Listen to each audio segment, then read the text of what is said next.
안녕하세요 여러분. 오늘은 5월에 산 책들 언박싱 해보겠습니다.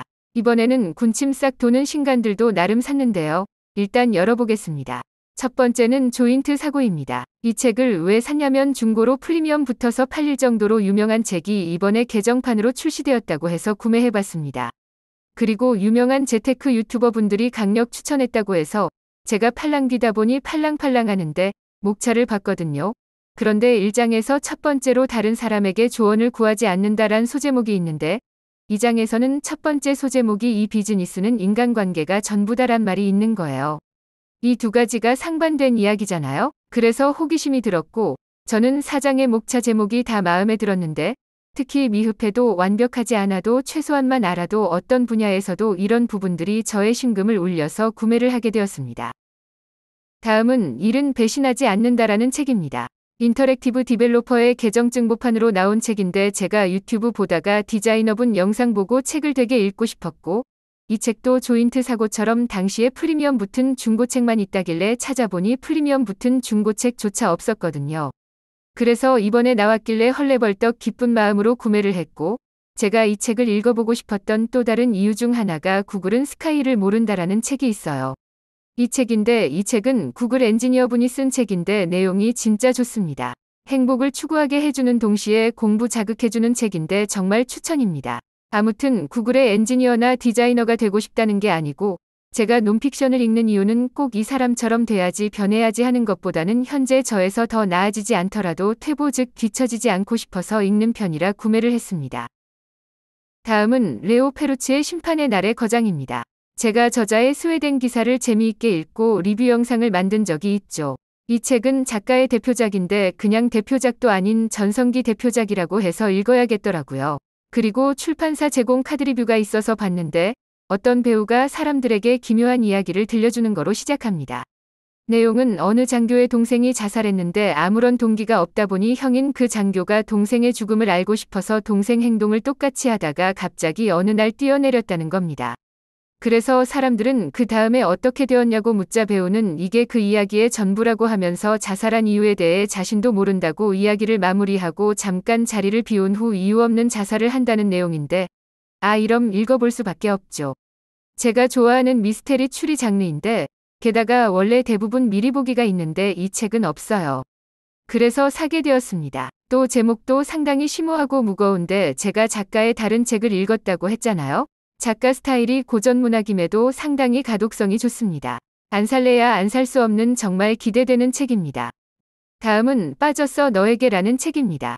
이 책은 주술회전과 귀멸의 칼날이 순위를 점유한 만화 베스트셀러에서 계속 유지하고 있길래 도대체 뭐지 싶어서 미리 보기를 보는데 책 읽는 내가 귀여웠어 라는 문장에서 한번 사봤는데요.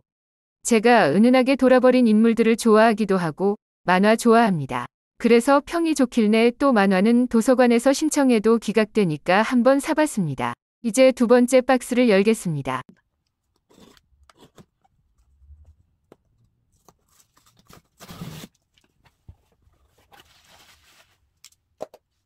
이 박스는 중고책 3권을 샀는데 먼저 밀로라드 파비치의 하자르 사전입니다. 여러분 영화 중에 서치 보신 분 계신가요? 서치가 컴퓨터 화면 속에서 펼쳐지는 추리 스릴러 영화인데 저는 되게 인상 깊게 봤거든요. 갑자기 왜 이런 이야기를 하냐면 이 책은 사전 형식의 추리 소설이라고 합니다. 사전처럼 가나다라 순서대로 인물이나 어떤 용어에 대해 설명을 하는 전개로 너무 신박해서 샀습니다. 다음은 레이먼드 챈들러의 기나긴 이별입니다.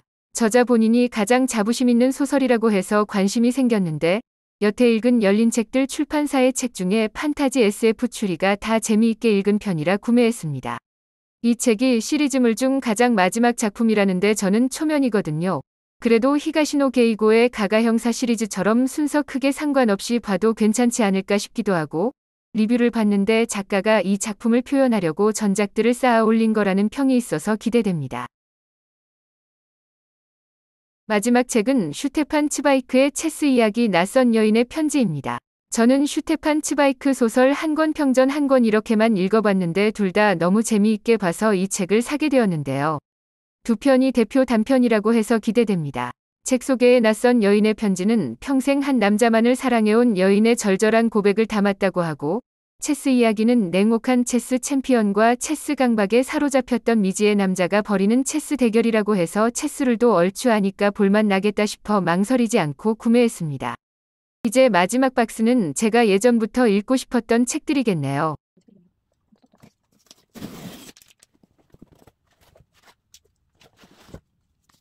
먼저 발자크의 잃어버린 환상입니다. 발자크에 번역된 책들은 거의 사서 읽고 있는데 대부분 도서관이나 서점에서 접할 수 있는 책들이었습니다. 그런데 이 책은 서울대학교 출판부에서 나와서 실물이 어떨지 궁금했는데 일단 두께가 두꺼워서 좀 부담이 있지만 주황색 양장본이 상당히 이쁘네요. 책 소개에 가장 심혈을 기울인 역작이란 평을 받는다. 수많은 작가에게 깊은 영향을 준 대작이라고 할 수 있다. 라는 말도 있다 보니 좀 어려운 용어나 배경이 많이 나오면 어쩌나 싶은 두려움도 있지만 기대가 됩니다. 다음은 에리히 프롬의 사랑의 기술입니다. 예전에 자유로부터의 도피 빌려 읽고 1년 전에 구매한 자기만을 위한 인간을 최근에 읽고 나서 또 다른 대표작인 사랑의 기술을 읽어보고 싶었는데 가격도 적당하고 표지도 이뻐서 구매했습니다. 물론 가격이랑 표지뿐만 아니라 내용에서 한 구절이 마음에 들었는데요. 사랑은 수동적 감정이 아니라 활동이다. 사랑은 참여하는 것이지 빠지는 것이 아니다. 가장 일반적인 방식으로 사랑의 능동적 성격을 말한다면 사랑은 본래 주는 것이지 받는 것이 아니라고 설명할 수 있다. 이 부분에서 대부분 자신의 이상형에게 사랑을 받는 걸 다 좋아하잖아요. 그런데 받은 만큼 이상 사랑도 줄 수 있어야 오래 서로 짝짝꿍하는 거죠. 그런데 또 다른 한편으로는 연인들이 싸우는 대부분이 나는 이만큼 너를 위해 헌신하는데 너는 왜 안 그래? 여기서부터 갈등이 생기고 잘 안 풀리면 파국이 되는 건데 문득 생각해보면 사랑이 주는 것이지 받는 게 아니라고 하면 내가 그 사람을 정말 사랑하기에 계속 헌신한다. 이건 상당히 위험한 발언이죠. 사회적 동물인 사람은 연인관계뿐만 아니라 무수히 많은 관계를 맺는데 연인관계만이 사랑의 전부는 아니라고 생각합니다. 굳이 연인뿐만 아니라 가족이나 친구관계에서도 사랑이 있잖아요. 그래서 연인관계에 일방적으로 매달리는 걸 주변에서 만류하기도 하죠. 뭐 하여튼 이 어려운 사랑에 대해 적절한 기술이 있어야 건강한 사랑을 할 수 있지 않을까 싶어서 이렇게 솔로는 또 책으로 공부하려고 구매했습니다. 이렇게 5월에 산 책들 언박싱하는 영상은 여기까지입니다. 다음 영상으로 다시 찾아뵙겠습니다. 시청해주셔서 감사합니다.